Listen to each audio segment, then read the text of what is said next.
Now we're working here. All right, there's been a slight change in the program here. I seem to be missing the other panelists that we were going to be on here, talking about building communities via DAOs. And here I am with one of my other business partners and another co-founder of our DAO, the Ascended DAO, Ronaldo Simon.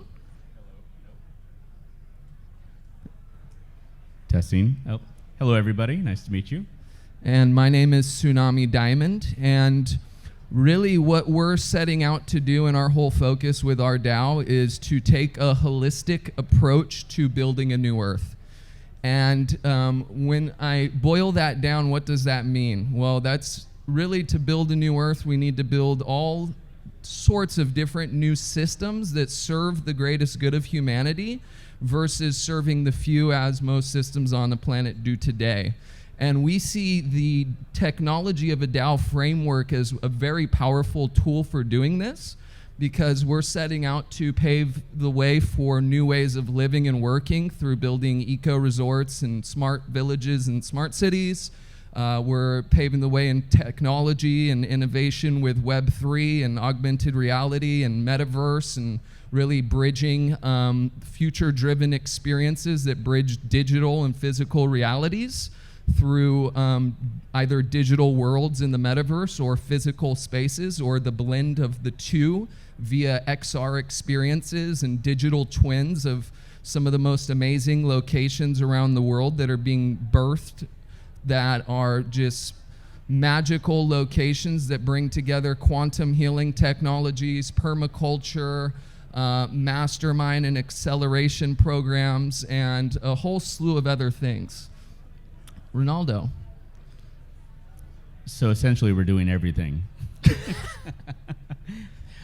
Our analysis in looking at Web3 and what it really means to the world really lives off of the concept that centralized systems have begun to fail humanity. And most people would recognize that, even if they're not in the Web3 space. Corruption ultimately happens when you have the saturation of too many special interests on one point, no accountability and no transparency. And so the advent of the DAO really creates a platform for society to restore things to the way that they really intended it to be in the first place. So whether we're talking about a creative project like art, or a global governance system that is meant to provide sustainable value to humanity, or if we're talking about a real estate project, the DAO mechanism really works well for all of it, because the basis of it comes down to simple ideas: clear governance, decentralized, clear voting, and getting everybody an opportunity to really have a seat at the table in terms of how decisions are made. And so, right now we look at Web3 as a seismic opportunity for people that made their profits in the Web2 space. But really, we look at it as a way for everybody to come to the table and have a vote in how things are created and managed on a go-forward basis. So in terms of what the Ascended DAO is doing, is we're taking a look at the top 12 spheres of humanity that need urgent attention. So things like finance, health, education, innovation. What else?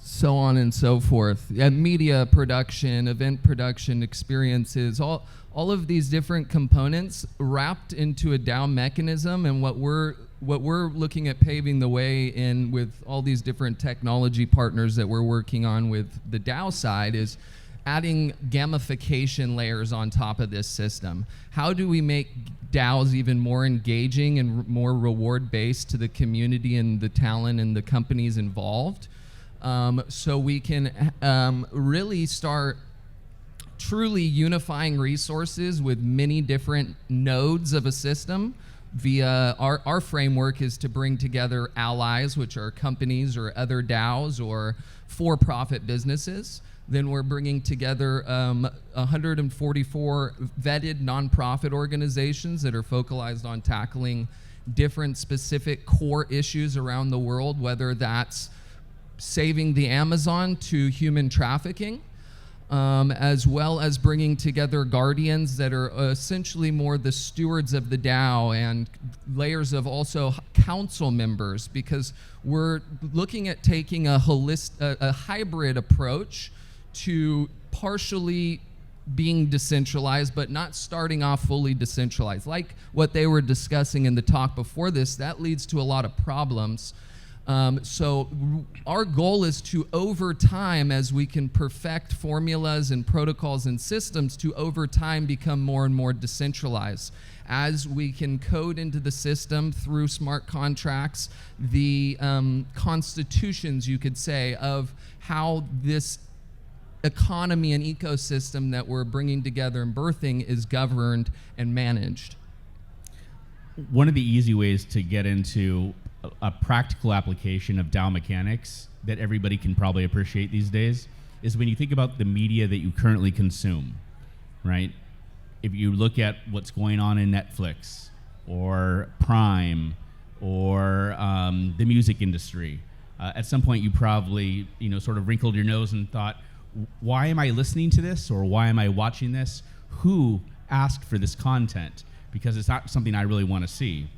And the fact of the matter is, there's a lot of content that's being generated that's being determined by very few people, but syndicated across, the world at large. So imagine having a DAO where all of the people in the audience voted what happened next. Yes, we really like that song. Yes, we really want to build that game. Yes, we love the idea of the creation of that property. Everybody's votes are tallied, the decision is in, and boom, you make it happen. So that's one of the things that we're talking about, is leveraging the compound of a decentralized autonomous organization in combination with gamification, so that you bring in the concept of merit. And that way, people have the ability to achieve different statuses within the DAO mechanism and determine what type of content should be done, or what type of building should be built, so on and so forth. This is a new dynamic where people are still focused on, well, what is a DAO? We're focused on, well, what is a DAO in terms of how it can be expanded with gamification, and how that gamification can go beyond video games and really more into lifestyle gamification, and how you can basically gamify an entire global decentralized New Earth economy for humanity using that formula. Quite groundbreaking. Oh yeah, and this is all, where this whole concept of DAOs is still such in its infancy, and there's so many brilliant minds around the world that are testing and trying different ways of doing these things, right? And I feel like with anything, it needs to be that we're constantly looking at how do we innovate over time and see what works and what doesn't work. And in regards to the larger scale of things, it needs to be a fractal system that has many layers, where it's not just one layer of governance for the whole, especially when taking into consideration all the things that we're doing within our DAO, which is more set up as a DAO of DAOs ecosystem. And we're basing the framework of everything we're doing on basis of nature and sacred geometry and how the universe is, because we live in a fractal universe, with everything being a singular piece of a whole but all interconnected, a holon, right? So once we can create templates that can then constantly fractalize, we can keep core tight-knit groups or circles or guilds that are focalized on a certain component of this whole ecosystem, that component benefits the rest. Every part in the system serves its place to benefit and uplift the whole. And with our system, that's to benefit and uplift the whole of humanity and the planet. in all of the different facets, whether for-profit or non-profit, that we are doing within our ecosystem. And the reason why we're choosing to marry and bridge for-profit and non-profit is so we can create a sustainable and regenerative system of impact and abundance. So we can, over time, unify resources, conglomerate some of the greatest minds and talent around the planet that want to create the future-driven solutions for humanity. And by coming together and unifying together within a DAO mechanism, we can create layers of trust via doing things on the ledger and being able to truly start coming together with our resources as a group. And also then we can create a system that the for-profit side of this whole ecosystem is constantly feeding and helping the nonprofit side. So as we're creating more profits, as we're creating more IP and more revenue streams within this ecosystem, we can keep increasing the amount of impact that we're having through our nonprofit sector of this game, you can say, that we're building, that's designed to accomplish a very big mission. And it's going to take a lot of individuals, a lot of organizations, a lot of pieces brought together into a singular puzzle. And that's been the biggest problem around the world, is there's a lot of people that want to do good on the planet. There's a lot of people that have a great idea to help do something, but everyone, for the most part, is doing it separately. They're all separately trying to raise their own funds, separately trying to do their own marketing campaigns, separately doing these different things, versus if you can come together and do it together, we can be far more powerful as a whole. Absolutely. I mean, if you just step back for a second and think about any time you've been asked to donate to XYZ charity, right? Whether it's to an orphanage or, to help, homeless pets, or fund an asthma walk. Some of you probably will donate some of the time, but most of the time you probably don't. And probably the reason why you don't is because a lot of the time you think one of two things. One is, whatever I'm going to do here, will it be enough? Will it make an impact? Or two, somebody else is probably already doing it for me, right? So there's plausible deniability. And so that's one of the issues that we have right now in the time that we all find ourselves in, is that humanity has never needed more help than it does now. We've never had a loss of consciousness than what we're seeing today. And so through a DAO mechanism, in combination with nonprofit efforts, we have an opportunity to determine if we're going to help, what we want to help, and what that impact looks like. We can invite accountability into the nonprofit or the social impact space that never has really existed. I mean, to that end, you can bring a simple understanding of DAO mechanics into the general population to have a finer appreciation for the way global governance or electoral systems work. Imagine if the right number of people voted to do something good and it actually got done, was recorded so everybody could see, then you could determine exactly how much more to do. And so that's one of the things that we do, is we bridge the gaps between the nonprofit and the for-profit by creating a third option. This is what we call a smart profit. Why is it that good work should pay pennies and that profitable work has no soul? It's sort of a false set of choices. And so we invite the third option, which is the smart profit, which comes off of the DAO with a gamification element on top of it. So that's a little bit about what we're doing. Yeah. Does anyone have any questions at all before we end here? I think we're at the last few minutes.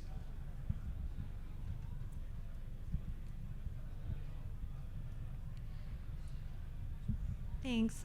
I'm new to the whole DAO conversation, but basically, so with DAOs, everyone has a vote, but with the gamification component to it, does that mean if they're contributing more, they get more votes? Is that it? Is that how it works? That's a really great question, which is part of, yes, exactly. One, I don't think voting should be able to be bought, which happens with a lot of DAOs. They literally are selling their voting token. Voting power should be earned and should be variable, dependent upon different factors. So this is where, within our system, badges come into play, right? So if a voting decision comes up with one of our eco resorts and it's based upon a decision that has to do with permaculture, then someone that's an expert in permaculture that has a permaculture badge to be on their digital identity and verify they have expertise in that should have more weighted vote in that thing, if that makes sense. No, that's actually a really good question, right? Because that's the issue, right?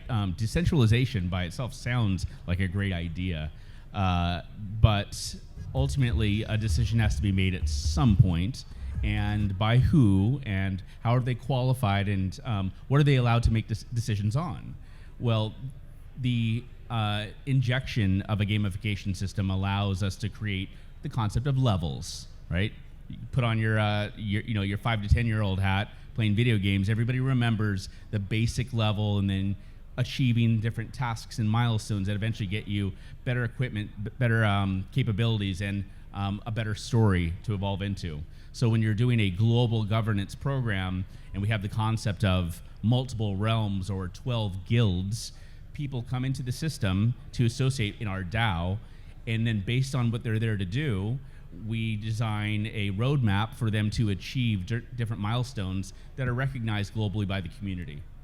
And through the collection of points, then they get things like badges, and then they have a seat at the table to talk about different things. You may not want somebody who is an innovation enthusiast trying to have a conversation specifically about human trafficking. That may not be their area.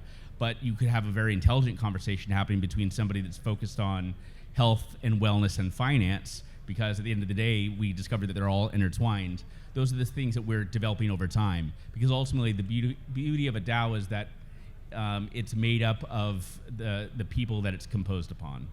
So kind of depends, but levels and gamification is a big part of the answer. Yeah, and so our time is up. Thank you so much for being here. And if anyone has any questions, we'll be around. And you can also find us at DAO.ascended.life. And thank you. Hope everyone has an epic rest of Dcentral. Thank you, everybody. Thank you, guys. Round of applause, please. Thank you, guys. Good job.